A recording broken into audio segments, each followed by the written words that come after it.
FB account, Renmark Simon. Magandang umaga po. share ko lang po nung mga time na magkasama po kami ni Pres, ni Ma'am Lexi, no? Po kasi sa tawag namin, bawat chapter, we have a core. Sa White Club, kami po yung nagre-represent ng sa NMAX Pilipinas, siya po yung Presidente, ako naman po yung Vice President. Nakakalungkot nga lang isipin na ang huli namin pagkikita, nabubuhay si Ma'am sa isa ding lamay. Sa isa namin kasamahan, si Papa Nolan. After noon, nagkaroon kami ng kasabihan nga, magpagpag tayo. Napunta po kami sa May C6, doon po kami. Nakakahinaya pagkawala ni Ma'am yeah, napaka-active sa amin. Pagpo-post, then sa pagpapakilala sa grupo. Kasi kung wala yung nagpo-post wala yung sa activities, yun ang napakahirap. Kaya sabi ko, ayaw ko maging presidente kasi baka inaano ng iba, si Ma'am ganyan, hindi ko kayang pantayan. Lalo na napaka-busy ko rin siya. Isang mabuting kaibigan si Ma'am napakadaling kausap, sinabi namin, lalo na sa Quezon City chapter, na nagkaano po kami ng mga charity. Ando po siya.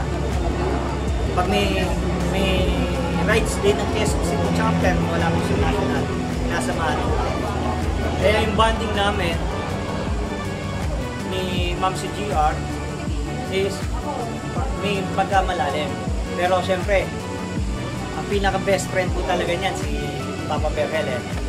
Lahat ng biyahe, lahat ng rides, isang tunay na rider si Ma'am na wala pa siguro sa amin, kami mga lalaki, hindi pa namin nagagawa yung nakaya ni Ma'am Nag-Philippine Loop, nag-Cordillera, hanggang level 5, Roblon, Marinduque, Bohol, nag-Bohol Loop, no? Marinduque Loop, Batangas Loop. Even na may iniinda siya. Mindanao. Ang pinaka-anong kasi last year, December, nang nagkaroon ng White Club is yearly convention. Kahit may iniinda siya, kahit pilay siya, pinipilit niya na pumunta. Karamihan nga, nagulat ako nung nawala siya, na wala man lang alam yung grupo kung ano yung pinagdadaanan niya. Para bang mas gusto niyang ilihim, parang hindi na maging isipin namin. Na, yun nga po, nagulat ako. Morning, nang tumawag, sa kasamahan ko sa trabaho at the same time, NMAX po chapter sa Quezon City. Sinabi sa akin, hindi mo ba alam nangyari kay Ma'am Cynthia? Ano yun? Ako kasi si Papa Berhel. Ang kinukontak ko si Papa Berhel, mga ilang oras, hindi ko kontak. Nang tumawag siya, ang balita na po, kasi nung nag-text siya sa akin ng gabi, pwede niyang tawagan or madaling araw, tulog na po ako nun. Kaya nung umaga, ang unang bungad sa akin, akala ko, nasa ICU, anong kailangan, ang balita agad is iniwan na tayo. Yun po pinakamalungkot. So, bagamat Ma'am alam namin na kapili ka na lang pong may kapal. Samahan mo na lang kami sa mga charity, rides. Ituro mo sa amin, kung nagkukulang kami, baka pwedeng ibulong mo kung ano pang kulang. Sa amin sa NMAX, lagi kami nag-uusap, ano yung pwede maging mas maganda, maging maayos. Yun nga lang, yung gusto namin gawin, na wala na si Ma'am hindi na namin nagawa. Yung mas maisaayos namin, mas ma-organize yung grupo as a brotherhood, kapatiran, equality, lahat nandun. Medyo yun ang gusto namin.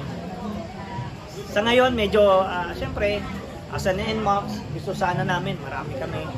Pero naintindihan pa rin natin na same sa inyo no, sa Pinoy Riders, na may priority pa rin ang pamilya.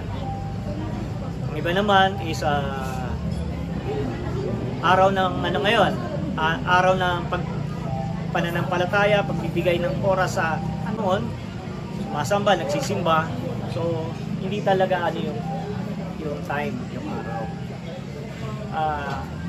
Ma'am si GR, saan ka man na naroroon, salamat sa mga oras, pag-aasikaso, at lagi ka nandyan para sa amin. Yun lang po. Magandang umaga po. In behalf of NMAX. Kilala ko po si Lexi nung naging member po ako ng Pinay. Kilala ko siya, kada may ride na rin siya sponsor ng pizza, pagkasulina, nakakamiss. Yung mga ganun, di ba? Ride niya, hindi lang ako sa Ayan. Sa pagkain ba, sis? Yes. Hindi lang, sa anniversary niya lang ba? Yes, gasolina. Yes, ayan. Good morning. Red po, taga-kaita.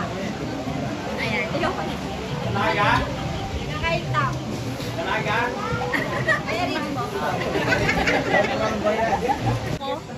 Pwede rin Marikina, pwede rin Pasig, pwede rin Bulacan, pwede rin Alabang. Yan po. Di. Oo. Morning. Ako si Lee, since 2016. Ayan. From Marikina. Ayan. Yan. Next. Ako po si Marvy, taga Marikina din, since 2016. Yun lang. Ako po si Joy. Hindi ko matandaan kung kailan. Si Sunny, kailan ba yung ano? Yung na-operan si... 2019. Yung 2019, taga-Kainta. Oo. Kuha ka lang to sa bahay nila kasi i-dispose ng asawa niya yung gamit niya. So ito ang mga stickers niya na kuha ko sa akin. Pinay Rider stickers. Kasi sa inyo talaga to eh. Sa inyo nakain. Okay. So surrender ko kay Matthew. Mm-mm. Ito lang nakuha ko yung ibang gamit niya kasi hindi ko na nakita. Kasi anong bahala rito. Ayan. Thank you sa ano, pagpunta niyo nga pala sa kay Ma'am Lydia. Yun lang. Naiyak ako. Nasa kapatid niya. Bali, ano na, si Shelo, yung husband niya, pinagkatiwala na yung mga riding gears ni Sis Lexi kay, Sa kapatid. Paperboy, sa kapatid niya. Ito masaya eh. Doon siya masaya, Doon siya minsan masaya. niya, ayaw nga alam natin, ayaw ng asawa niya. Wala magawa sa akin niya. Pero wala eh. Ano ko siya eh. Actually, buong pamilya niya talaga against sa pag-rides ni Sis Lexi dahil dun sa aksidente nangyari sa kanya before. Madami na. First time niya kasi na aksidente nun, ayaw na. So, nagkaroon pa ng sunod-sunod. Rides kasi is the best therapy niya.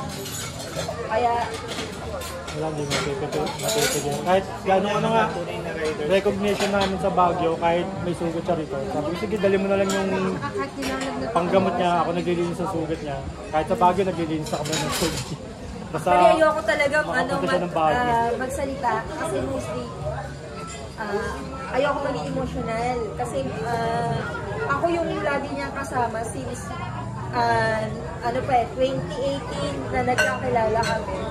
Lagi kami may ride out niyan. Then kasama ko ngayon sa namin kumare. Tatlo kami. And that time, na-aksidente siya. Buti nakilala kami, Max. So nakilala din niya. Meron din ka-rider din sa sabi ko, sis, hindi na kami magkakaroon ng rides kasi nga, lumipat din na kami din. So, pero takas pa rin niya dito sa Tanay sa Rizal. Maraming pagsubok man kay Sis Lexi, pero talaga the best way sa kanya kasi hindi niya napapabayaan yung grupo.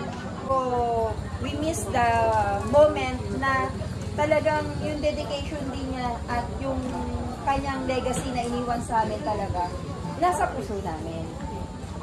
Kaya ka mostly emotional, nandun pa yung emotional na experience namin. Thank you sa inyo lahat kasi ito talaga yung naging kalakasan niya, yung pagra-ride. Kasi pinapakita talaga niya sa atin yung bilang isang empowerment ng mga lady rider. Maalala nyo rin po na isang tunay na leaders talaga si Lexie. Kung ano yung problema niya, iniiwan niya. Kung ano man yung kahinaan ng loob niya, meron lang siyang tao na napagsasabihan. Alam ko, nasabi rin niya kay Ber yun yung mga moment na Pero thankful din ako kasi si Ber, dumating din sa sa timeline ng buhay ni Sis Lexie. Malaking tulong din, pero bilang tunay na kaibigan, kasi hindi talaga iniwan May mga kwento, ang daming kwento kay Sis Lexie, pero never kasi siya nagkukwento din sa iba. Pero nakagandahan kasi nun, pag siya magkakasama kami lahat, ang kwentuhan lang namin, yung moment ng bawat member. Ayun, thank you sa inyo lahat po. Karoon ng election, nakasama ko siya doon. Ako yung mga nagpasa ng kung sino nahalal ng presidente. At marami na kami napagsamaan ni Ma'am Gia. Kahit pandemic, nakakasama ko siya, nakakalusot. Nakapag-ride lang kami. Yun, thank you. Next, Sage. Sage ng QC. CH po ng QC. Ang masasabi ko lang kay Ma'am GR, nung unang pumasok ako sa NMAX Pilipinas, siya yung unang na-meet ko talaga at saka naging ko una at saka siya yung nung pumasok ako, siya talaga yung una, bukod kay Sir Mon, si Ma'am GR talaga yung sa akin na mag-rides dito sa Marilaki. First time ko hindi ako talaga rider. Tsaka doon din ako nakakuha sa kanya ng idea na paano ba kasi bihasa siya ang galing niya ano bang technique mo, Ma'am Shi? At saka napakabuting tao niya. Kahit alam mo yung kung siya, napaka-low-key niya, hindi mo akalain na gano'n. Kaya ako man ay nalulungkot talaga. Hindi lang halata. Sana kung saan man siya naroroon ngayon, tahimik yung kung saan man siya ngayon, nagiging tahimik yung kaluluwa. At ako talaga ay nagiging. Sana kahit wala na si Ma'am GR ay patuloy pa rin tayo sa kung ano man yung nakahiligan niya at nakahiligan din natin, tuloy-tuloy pa rin yung pag-rides natin. Ma'am Shi, member din ako ng Pinay Riders Club. Pinasok niya ako sa GC. Kaso nag-left ako kasi sabi ko wala akong kakilala. Pero si Ma'am GR ang nagpasok sa akin sa inyo. Ayan. Onet ako. Si ate, yan, Ma'am ulit. Janet. Alam na. Siya yung papasok ko na ulit. Andito kami. Ay, Nauna. ako kasi sabi ko, wala man akong kakilala dito. Bukod lang kay Ma'am GR. Yun lang. Ayan, welcome sa amin, Ma'am. Ay, pumasok ka na rin sa NMAX Pilipinas. Naka-NMAX kayo, Mami. Yan lang po. Thank you po. Si Papa Mercy ng Mandaluyong chapter. Ako lang yung representative ng aking president wife. At kinagagalak kong makilala yun.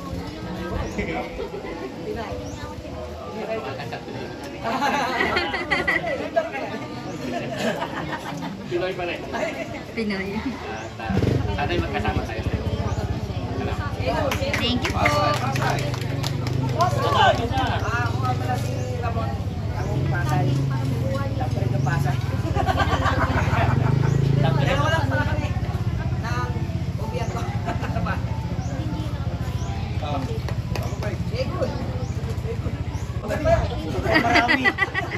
Mike Papakel ng Quezon City. Hindi ka pa taga Marawi? Quezon City lang, Quezon City. Sineset ko lang din yung ano ko kay Ma'am GR. Kasi Kasi papasalamat talaga kay Ma'am GR. Kasi nung yung asawa ko, na hospital, nagano kay Ma'am GR na nangingi ako ng tulong sa kanya sa dugo. Ma'am GR nagano kagad sa akin, nag-response kagad sa akin, siya tumulong sa akin, nakakuha ko ng dugo. Mabilis ang ano ni Ma'am GR kahit na ako baga, kabili siya, kabili chapter siya eh. Hindi pa siya presidente. Pero tumulong sa akin, tumulong sa amin sa Quezon City chapter. Kaya malaki pasalamat ko kay Ma'am GR. Talagang tumutulong talaga sa mga members. Ayun, siya pala. Maraming salamat sa inyo. Gilbert po, Quezon City chapter. Ma'am. Hindi nga. Good morning po sa inyong lahat. In behalf po ng Rizal chapter, ako po si Leonard Dayang, Papa Leonard po. Nagpapasalamat po kami na nagkita-kita po tayo dito. Nakakalungkot na pangyayari nga po dahil pinopost ni Ma'am GR na may sakit yung mother niya na nawala na rin. Ang akala namin yung mother niya yung nawala. Ngayon nakakagulat na nangyari, siya pala na masakit man tanggapin pero kailangan natin. Ganun talaga, nagpapasalamat na lang tayo kay Ma'am Shi sa mga ginawa niya. Mahirap yung ginawa niya na ganun. Walang makakaparis talaga. Ngayon po na taga Quezon City po talaga ako. Nung umaalis po kasi ako hindi po ako active sa NMAX Pilipinas, gawa ng nag-abroad po ako. Ngayon nandito naman na ako, sumasama na ako ulit. Maraming salamat po. Papa Elmer ng Rizal Vice Chapter Head. Papa Elmski na lang. Bale, si Ma'am Shi nakasama namin nung nag-Bicol. Actually, hindi kami nagmotor noon eh. May sasakyan kami, pauwi, sa amin siya sumabay. Yun yung time na nakasama ko lang siya. Tapos yung ride sa Pangasinan na na-aksidente siya. Kami magkakasama. Bale, hindi ko siya halos nakasama ng matagal, pero nakita ko sa kanya yung dedication niya sa ride, sa grupo, yung malasakit ba. Na sabi nga ng iba, hindi mo kayang pantayan talaga yung ginawa ni Ma'am GR. Pasalamat na lang tayo kahit paano nakasama natin siya sa maikling or ilang taon din. Kaya tayo nandito ngayon dahil sa kanya. Di ba? Salamat dahil namit namin kayo mga PRC. PRC din ako before. Pinoy Riders Club ako. Kayo Pinoy. Ayun lang. Bali, ako nga pala taga Marikina. Malapit. Dati akong taga Antipolo. Lumipat na ulit ako ng Marikina. Doon naman ako lang. Baba ako. Masyado mataas kasi Antipolo. Nahirap yung motor eh. Ayun lang. Maraming salamat.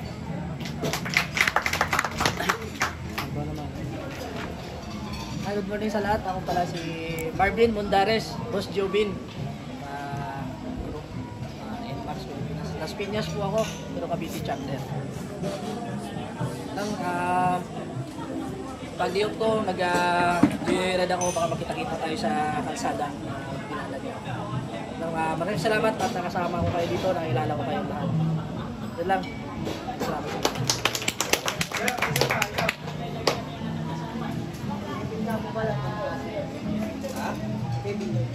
Pasig.